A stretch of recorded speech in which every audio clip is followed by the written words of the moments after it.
Wow! Where was I? That sounded more sexually aggressive than I intended. Hi, my name is Melissa and I'm a professional soul singer. Today we're going to be discovering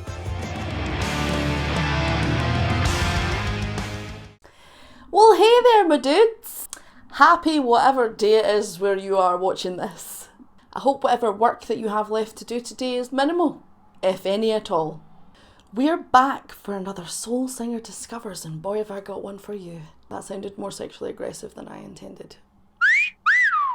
Before we talk about who it is we're going to be discovering today, I would like to talk to you about my comment of the video. I'm going to have to find a better name for this. Going forward, I'm going to be putting in all my favourite comments and shouting out to the people who give them. A big thank you to this week's commenter, Millicent Oak. Can I Play With Madness is one of those songs which, if it comes on at 10:45 p.m. when you're in the pub because you went there after work and were definitely only staying for one this time, trademark, is the reason that you can't talk to customers the next day.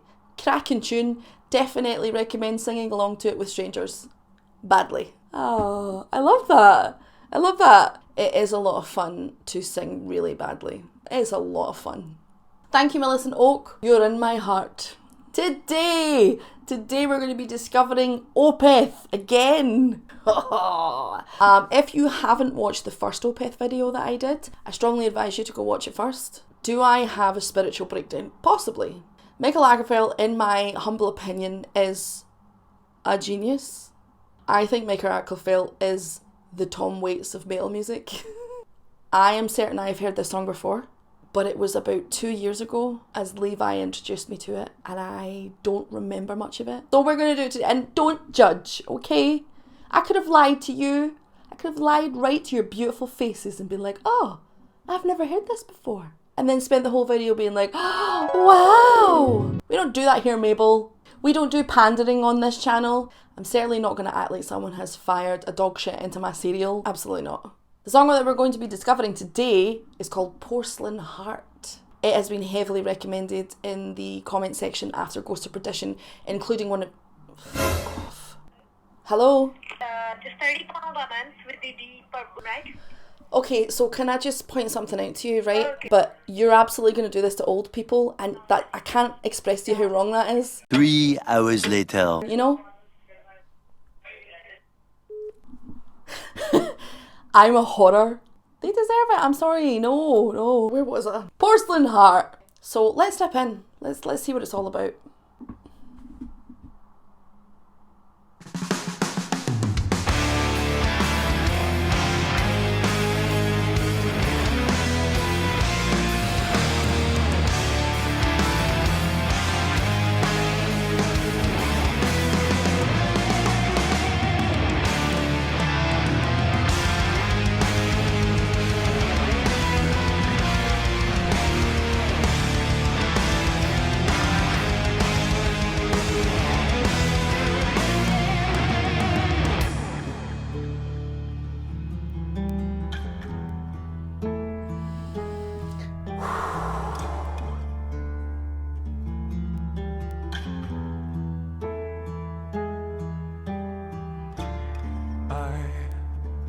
Lost all I had that April day.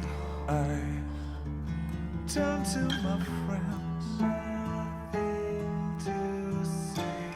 I wrote down a name and read it twice. I wallowed in the shame.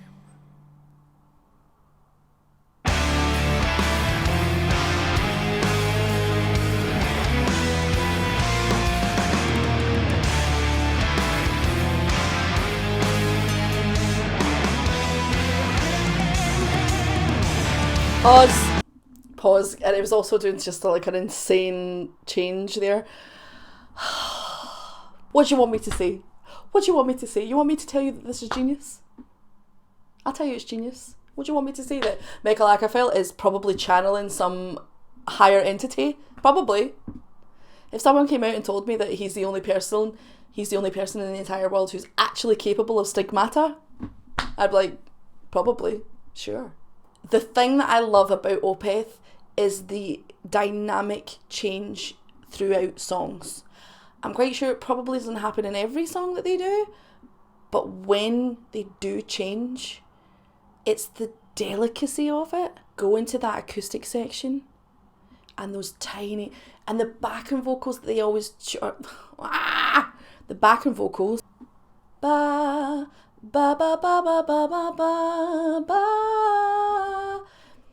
It's just, it's so delicious. It's so delicious. It's gothic. It's expressive. Also leaving that huge chunk of silence as well. I think I said it in a different song of Opeth's. It was either Opeth or Tool. I can't remember which. But leaving silence in a song is a bold move. Especially with people's attentions nowadays. But I just think, I think silence is such a bold choice. It makes things more impactful. The creep, it's creepy. Love creepy. And I've said it in the last one as well. Michael, I don't think, is this like completely astonishing vocalist when he's doing the more melodic stuff. His growl is insanity. But it is, his melodic voice is so suited to what it is that he's performing at this section. Also, the drummer on this song, I'm quite sure is a schizophrenic, because this stuff is really complex. Let's keep going. Also, I love that they've managed to get Riff Raff from the Rocky Horror Picture Show to be in the music video. Hello.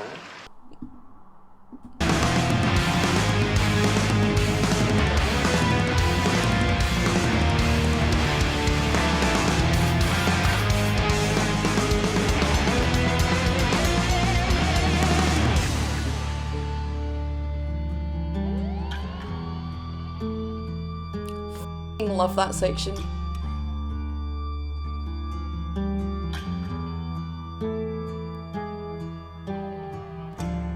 I said that I loved eternal skin. Ooh. I cling to my past like childish dreams. I promise to stay until I went far away.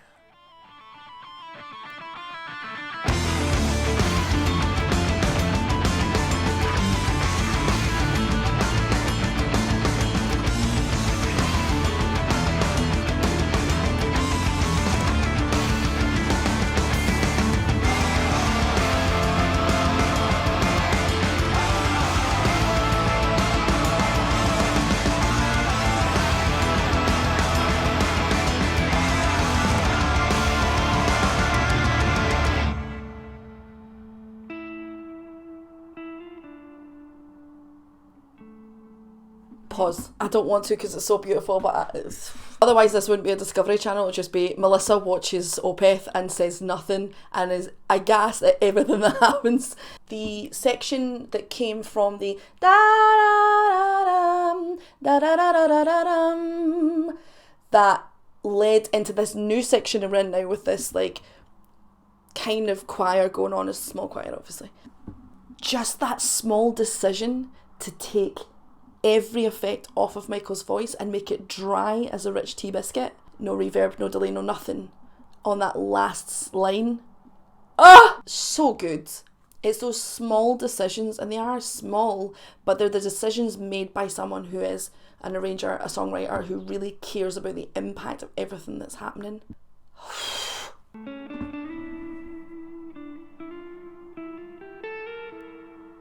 So beautiful.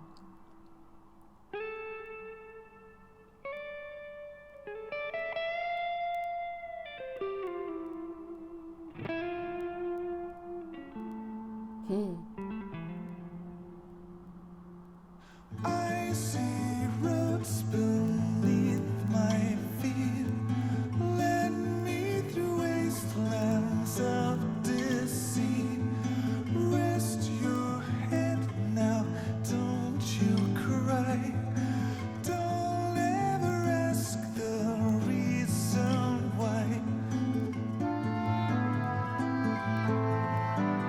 'Cause beautiful.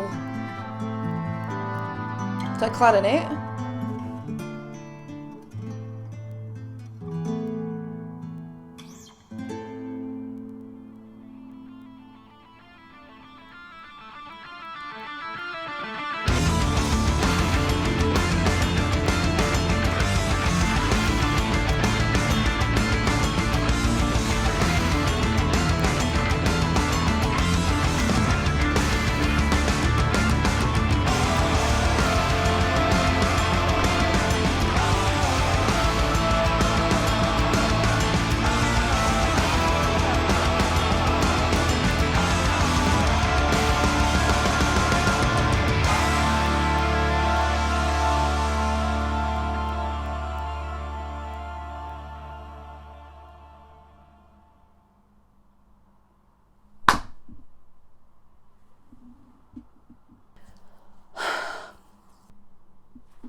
It's so fantastic. It's so fantastic. I cannot express. Let's just for a second zoom in on the lyrics. Several times he made reference to things like Hush Now Don't We Cry, like childhood fairy tale ideas or sayings, which is one of my favourite things to do. A lot of artists do it, but I don't care if it's in any way considered cliche. I don't think it is. But if it is, I don't care.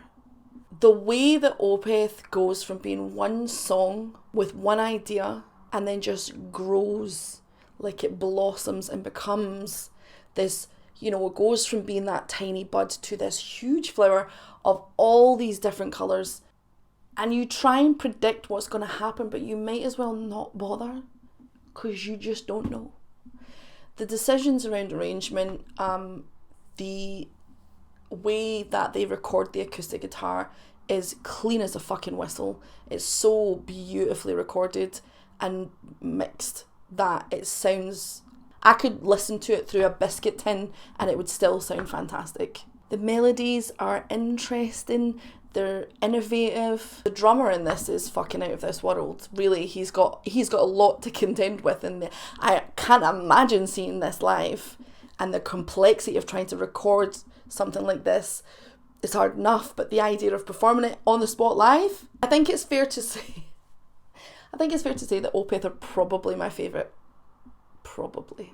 Am I going to return to Opeth? Yes. I think much like bands like Tool and Slayer and quite a few others, their back catalogues are so huge with so many amazing songs, it's impossible for me to not come back. What do you think of Opeth?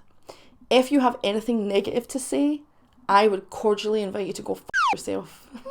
Tell me what you think. Is Opeth something that you listen to regularly? If you've heard a lot more Opeth, what do you think of their music as a whole? I've only had a couple of snapshots into who they are, but what do you think? Let me know in the comment section. As always, thank you to everyone for subbing and liking and commenting. I appreciate it wholeheartedly. Thank you to my patrons. I am going to go and lie down in the road to try and understand what existence is, which I think is exactly what Opeth are going for. Until next time, my dudes, you're not the Messiah, you're a very naughty boy.